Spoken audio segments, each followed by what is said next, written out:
Chers téléspectateurs, bienvenue à ce nouveau numéro de votre entretien hebdomadaire. Aujourd'hui, nous sommes aux Parcelles Assainies, chez Monsieur Bakary Badiane, le président Bakary Badiane, qui est le président de la Fédération nationale des associations de parents d'élèves et d'étudiants du Sénégal, la FENAPES.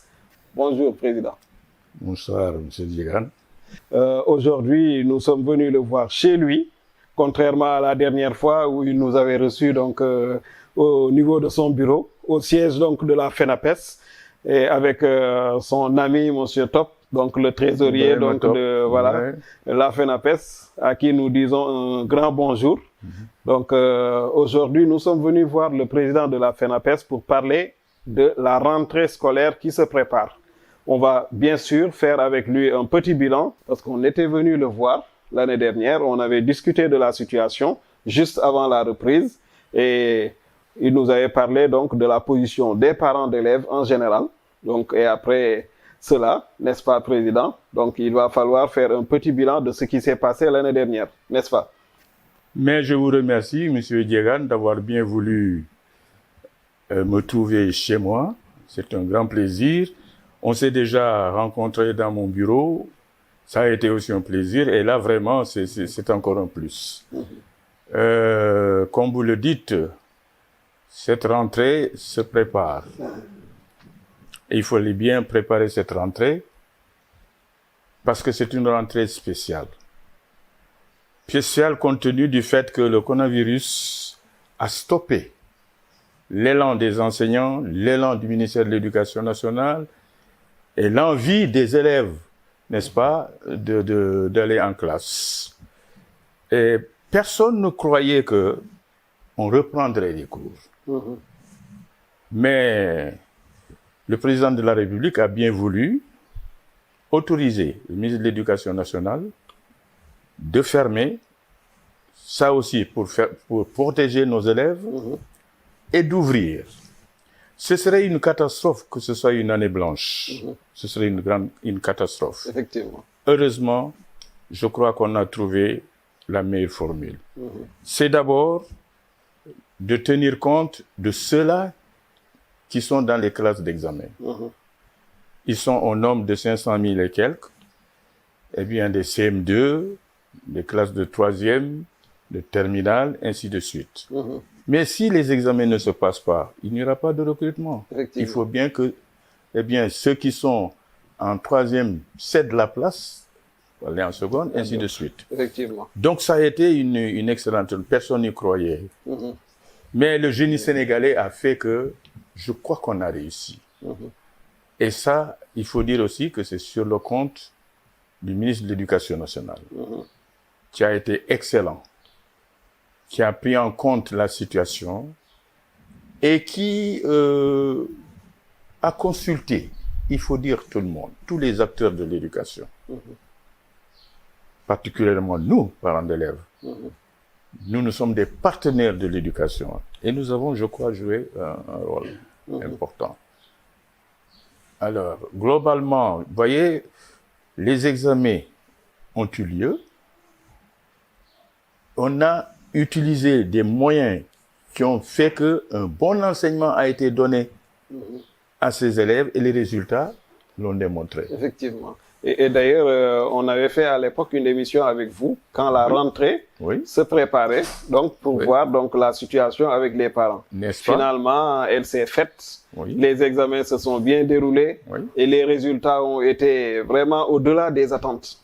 Donc vous, au niveau des parents d'élèves, est-ce que vous avez eu à faire une analyse pour voir donc voilà quels peuvent être les facteurs donc de ces résultats, ces très bons résultats que le système n'a pas eu depuis un bon moment?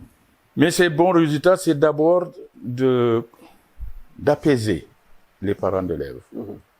Parce qu'il y en a qui avaient peur d'envoyer les enfants à l'école, par peur de contamination. Mais je crois qu'on a rassuré tous les parents. Les dispositions ont été prises, toutes les dispositions, il faut dire. Des CRD spéciaux, des CDD spéciaux, ainsi de suite. On a sensibilisé les parents. On a sensibilisé en même temps les élèves, mais surtout les enseignants. Ces enseignants, vraiment, je les qualifie de vrais Sénégalais, de vrais patriotes. Ils ont joué un beau rôle. Je crois que tout a été, des dispositions ont fait que vraiment on ne pouvait pas ne pas arriver à ces résultats. Et aujourd'hui, on a eu à inviter donc des professionnels, donc de l'éducation, des enseignants, des chefs d'établissement, donc et d'autres acteurs, donc à cette émission, l'entretien hebdomadaire. Je pense notamment à Sanousiba, qui nous a fait quelques analyses, avec qui nous avons discuté sur les programmes qui ont été diminués à cet effet, des programmes donc voilà en histoire géo, en philosophie, donc dans beaucoup de matières, parce que le programme était vraiment balèze. Aujourd'hui, est-ce que vous, les parents d'élèves, donc vous participez à ces discussions, donc sur ces décisions-là qui doivent être prises? Donc, c'est-à-dire au niveau du ministère de l'Éducation. Oui, au niveau pédagogique, parce que le ministère a eu à discuter avec beaucoup d'acteurs avant donc de prendre ces mesures. Est-ce que vous, au niveau donc des associations de parents, vous avez eu à participer à ces discussions? Je demande ça parce que beaucoup de gens disent que ça devrait être ainsi définitivement. Donc, vous, qu'est-ce que vous en pensez? Nous avons effectivement assisté à tout ce qui s'est passé au niveau du ministère de l'Éducation nationale. Un comité ad hoc a été créé et nous sommes dans ce comité. Et ce comité, eh bien, avait des experts de l'éducation, des techniciens de l'éducation, des inspecteurs d'académie, des professeurs, les syndicats, les parents d'élèves. Et tout le monde était là. Et même le ministère de la Santé était là pour apporter ça. Et surtout vous, les communicateurs, qui étaient là, parce que une chose, c'est de discuter des problèmes, une autre chose, c'est la diffusion. C'est extrêmement important. Effectivement. Et il fallait porter cela, eh bien, à la portée de tout le monde, surtout des parents, des élèves, et ainsi de suite. Ça nous a permis. Et les programmes, à votre avis, est-ce qu'on doit laisser comme ça ou est-ce qu'on doit revenir à la norme? Je crois que le Covid, là, nous a donné des leçons. Ça va nous permettre de changer beaucoup de choses. Ces programmes-là, mais on les a toujours jugés un peu touffus. Il y a des choses que l'on apprend et qui ne servent à rien. Et donc, c'était une bonne chose que, eh bien, cela puisse se faire. Et je pense que les enseignants ont pris compte, en ont pris conscience. Et plus tard, je sais pas, c'est peut-être pas la rentrée prochaine, mais chemin faisant, je pense qu'on va aller. Mais effectivement, les programmes, il fallait élaguer ce qui pouvait être inutile et enseigner l'essentiel. Ok. Est-ce que c'est un sujet qui a été abordé lors des séminaires de rentrée? Alors, ce qui a été fait, d'abord, c'est le Haut Conseil du dialogue social qui nous a réunis à Saly pendant 2-3 jours.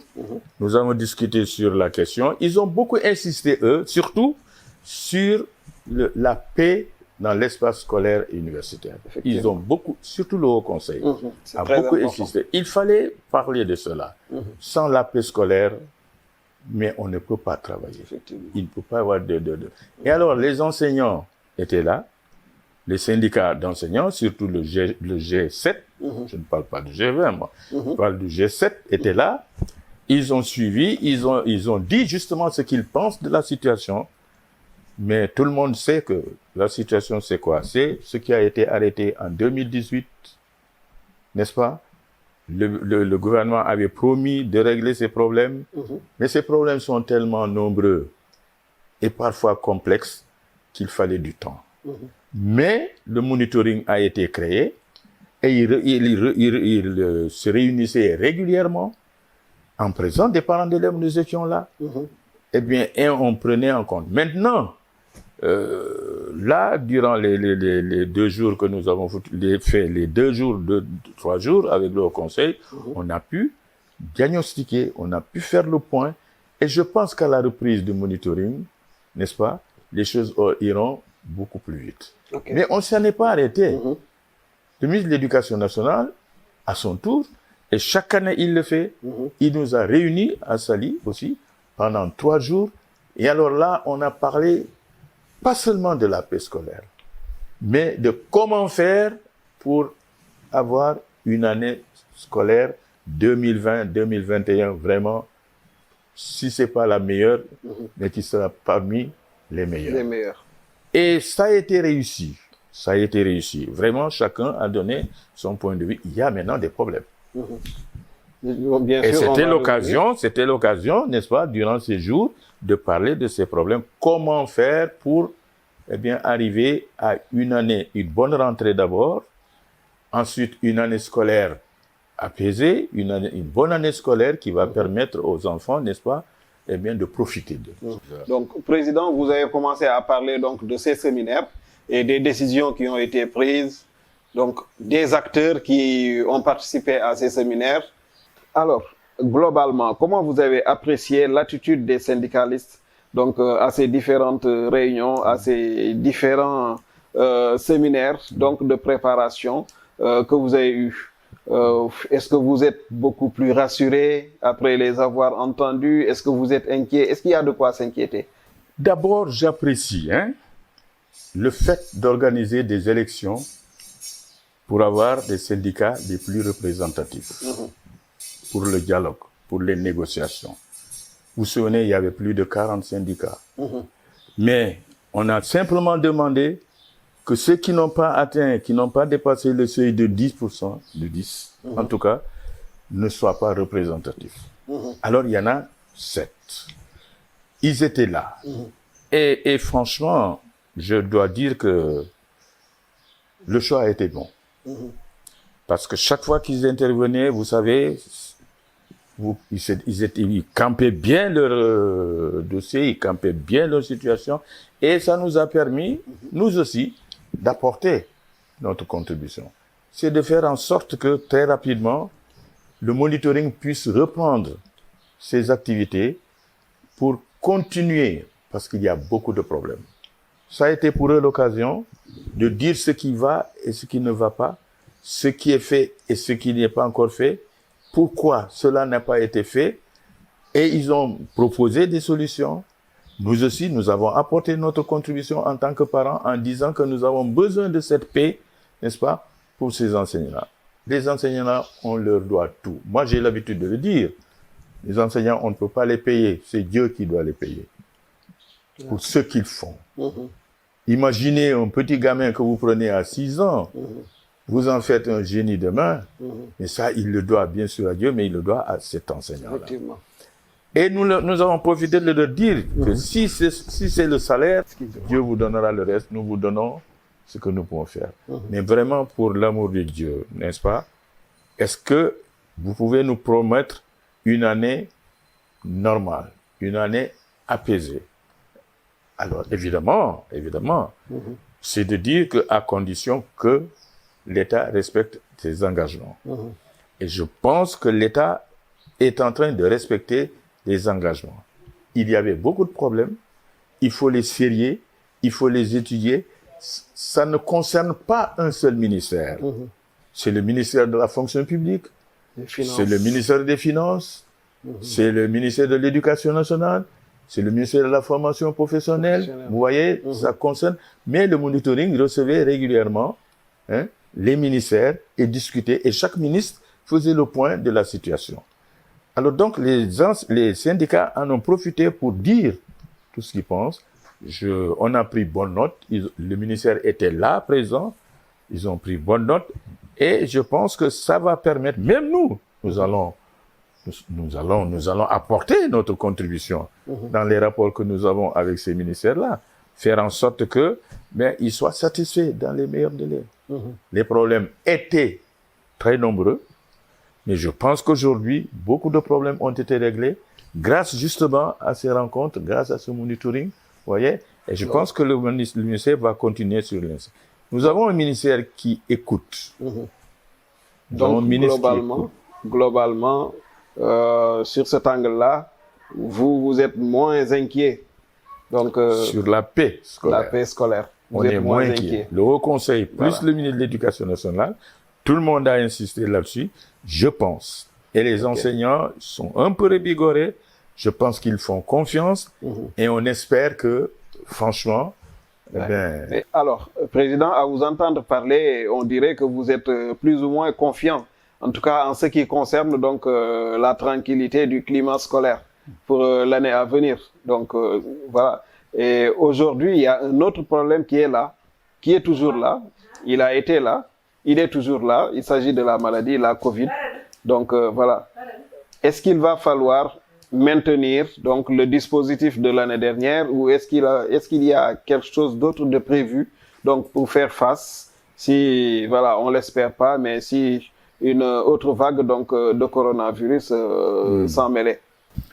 Oui, je pense que nous pouvons remercier Dieu, nous Sénégalais, puisque des mesures barrières ont été dictées par le ministère de la Santé.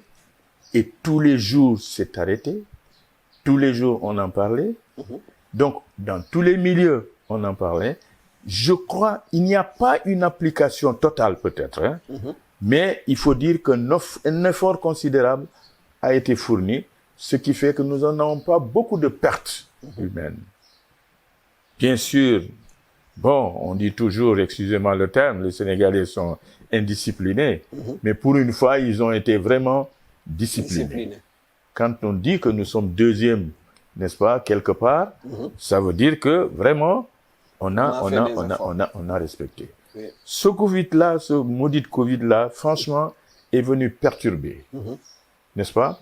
Mais je reviens toujours au ministère de l'Éducation nationale qui a fait une riposte contre ce Covid. Je suis pas un griot du ministre, hein, je dis ce qui est. Alors, une riposte qui a consisté à quoi faire? À former un groupe autour de lui pour réfléchir sur la question, pour lutter contre ce. Et ils ont fait des propositions qui ont été vraiment acceptées. Et ce qui fait que des mesures strictes ont été prises.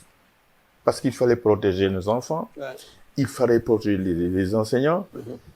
Au départ, les parents d'élèves étaient hésitants. Et nous avons joué notre rôle en leur disant, vous pouvez faire confiance. Et ils ont fait confiance. Les enseignants, au début, vous voyez, il y a eu 1 ou 2. Et ça a été une erreur au départ. Ce qui a fait qu'on a bloqué et on a repris.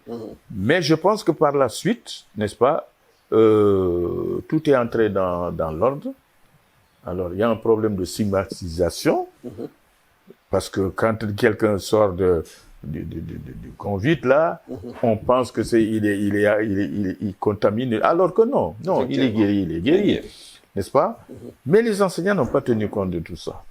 Donc, on a parlé de tout ça au niveau de ces séminaires-là. Mais est-ce qu'il s'agira donc et de le ministre, je vous assure, bravo.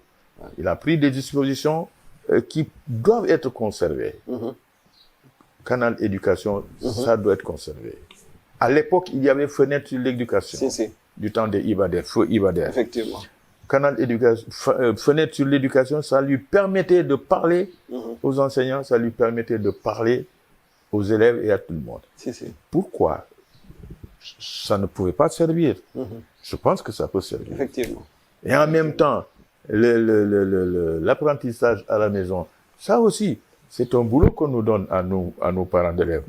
Faut-il encore être formé pour cela? Voilà. Justement, est-ce que ça, donc, parce que ça, comme vous l'avez dit, c'est plus de responsabilité pour les parents. Oui. Parce que il y a certains systèmes, comme vous l'avez dit, qui seront reconduits. Donc, est-ce qu'aujourd'hui, au niveau donc des associations de parents aussi, est-ce que cette communication donc est déjà là? Est-ce que vous êtes prêts à relever le défi pour cette année? Il faut dire que quand on sera rassuré, ce Covid est passé.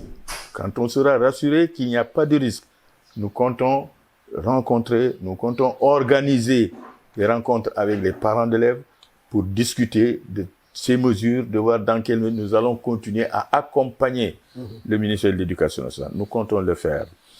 Eh bien, il faut dire qu'il y a des parents qui ne voient même pas leurs enfants.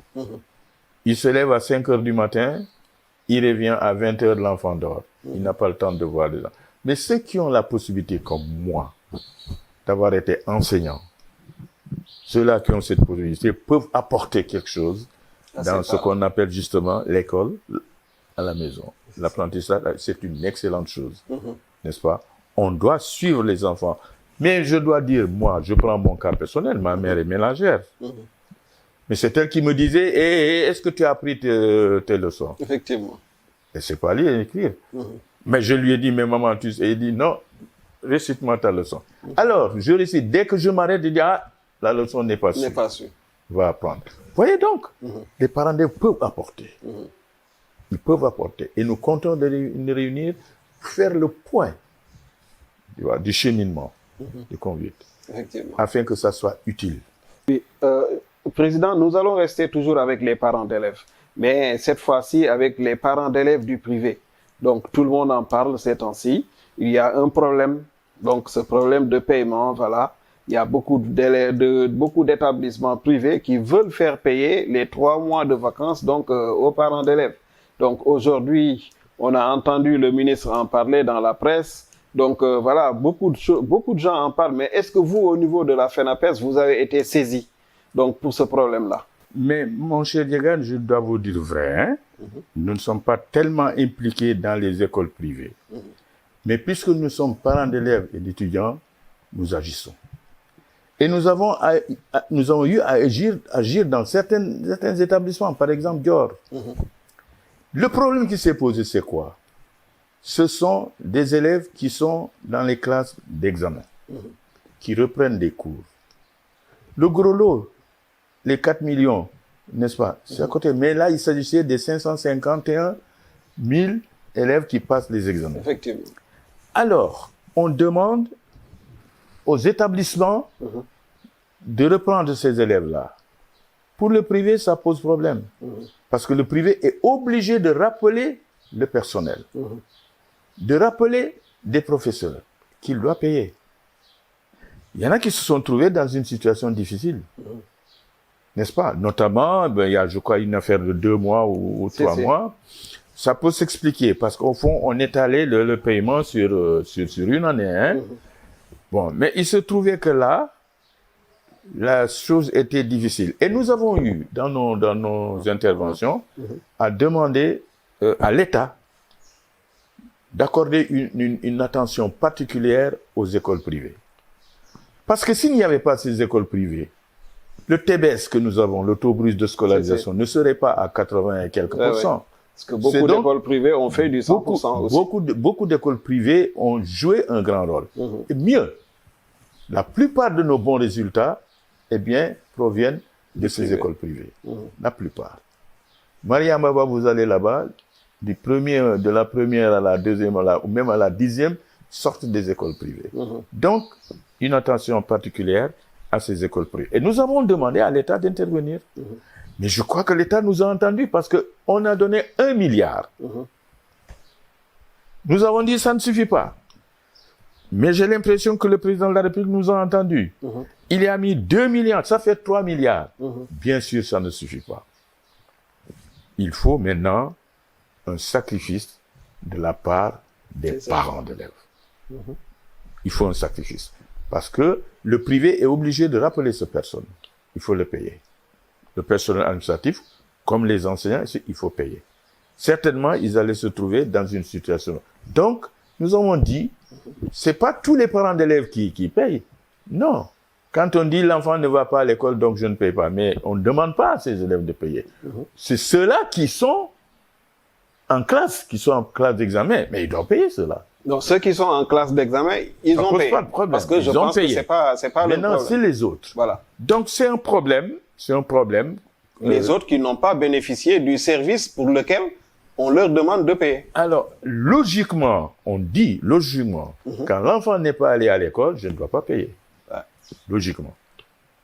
Puisqu'en fait, bon, il n'y a pas de service fait. Puisqu'il n'y a pas de service fait, il n'y a pas de paiement. Logiquement. Mais c'est une situation anormale. Nous avons pensé que il faut trouver une solution. Dire encore à l'État, oui, 3 milliards, oui, mais on a encore des problèmes. Mais président. Et mieux, on nous a fait part, nous n'étions pas à cette réunion, qu'il a reçu les responsables des chefs d'établissement. Qu'est-ce qu'ils se sont dit? Personnellement, je ne sais pas. J'aurais dû être présent. Puisque je parle au nom Des parents. Tous les élèves du Sénégal, au nom de tous les étudiants, au nom des parents. Je devais être présent. Mais, bon, je pense que ces responsables ont dû dire ce qu'il fallait dire. Et on pense que c'est un problème qui ne devrait même pas aller au tribunal, parce que la presse parle de ça, porter plainte. Oui, on comprend tout ça, Monsieur le Président. Mais aujourd'hui, est-ce que c'est pas l'angle de traitement de ce problème, donc voilà, qui est mal pris? Parce que les établissements privés, par exemple, ce sont des entreprises normalement. Aujourd'hui, vous l'avez dit, ils ont bénéficié donc d'une subvention de 3 milliards. 3 milliards. Donc aujourd'hui, ils devraient être en mesure également de bénéficier des autres mesures qui ont été mises en place par l'État du Sénégal pour permettre aux entreprises de faire face donc à la Covid et non de faire supporter ça aussi aux parents. Pardon. Je pense que le débat est là. Il mérite quand même une attention particulière, une étude particulière. Et on doit pouvoir trouver une solution. Le Sénégalais est très intelligent. Il est très intelligent. Il trouvera une solution. N'est-ce pas? Et c'est vrai, c'est dur pour les parents. C'est dur. Je parle en leur nom, quand même. Effectivement, quand ils disent, mais le service n'est pas fait, comment voulez-vous que je paye? Mais l'engagement est pris pour une année scolaire. Le responsable de l'école privée a pris des engagements pour une année scolaire. Et pour cela, il compte sur, justement, les paiements des parents. Il compte là-dessus. C'est pas des milliards qu'il a mis de côté pour régler ça. Effectivement. Il y a ça. Alors, je crois que le problème n'est pas tellement, je crois qu'il faut un peu de générosité, un peu n'est-ce pas, pour trouver une solution. Encore une fois, moi je dis, on compte beaucoup sur ces écoles privées, n'est-ce pas? Il y en a d'excellentes écoles privées.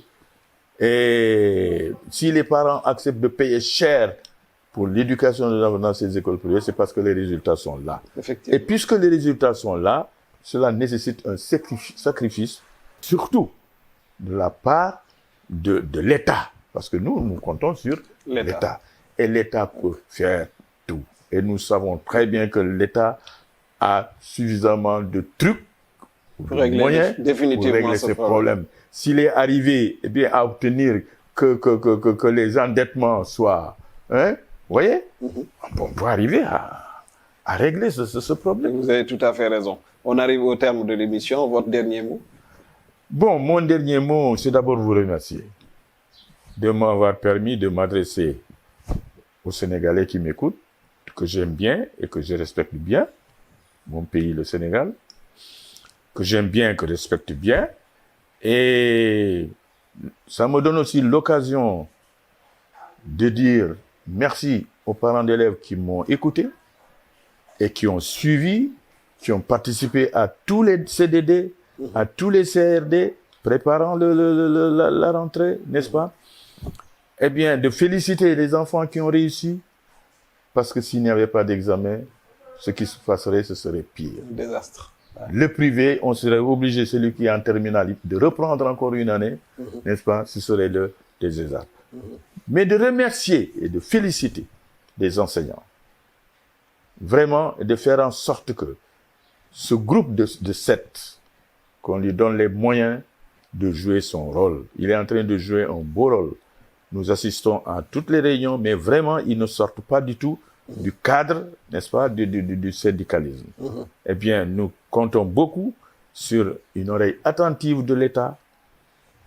Ils ont déploré l'absence, et ça je vais le dire, du ministère des Finances dans les rencontres du monitoring. Je pense que il est important, ce ministre des Finances, parce que beaucoup de problèmes, des problèmes financiers se posent à ce niveau.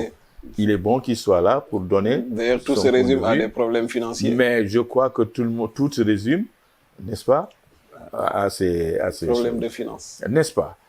Maintenant, le gros souhait que je veux, c'est qu'on puisse ouvrir en beauté, parce qu'il y a des problèmes. Les problèmes sont liés à quoi? Du fait que le ministre a été très gentil, n'a pas accepté les exclusions.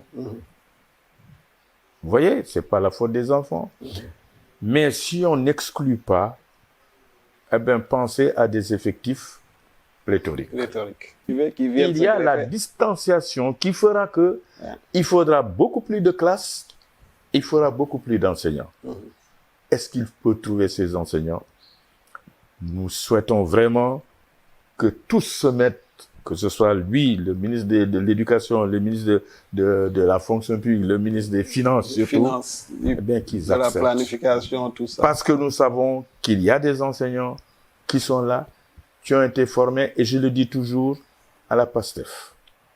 Mais parce qu'ils ont fait lettres, histoire, géographie, on n'a pas besoin d'eux. Depuis 2017, ils traînent. Ceux-là sont prêts à accepter un poste d'instituteur en attendant. Ils sont nombreux, je pense qu'il faut faire appel à ceux-là. Ils acceptent, hein? Oui. Parce que vous pouvez avoir le baccalauréat, mais si vous n'avez rien à manger, vous acceptez le poste de manœuvre quelque part, en attendant. Et cela, je pense qu'on peut, si on cherche du personnel enseignant, n'est-ce pas? En tout cas, nous vous remercions aussi, Monsieur le Président. Nous vous remercions d'avoir bien voulu accepter à nouveau notre invitation à cette émission, à l'entretien hebdomadaire. Chers téléspectateurs, nous vous remercions aussi et vous donnons rendez-vous dans une semaine pour un autre numéro de votre entretien hebdomadaire.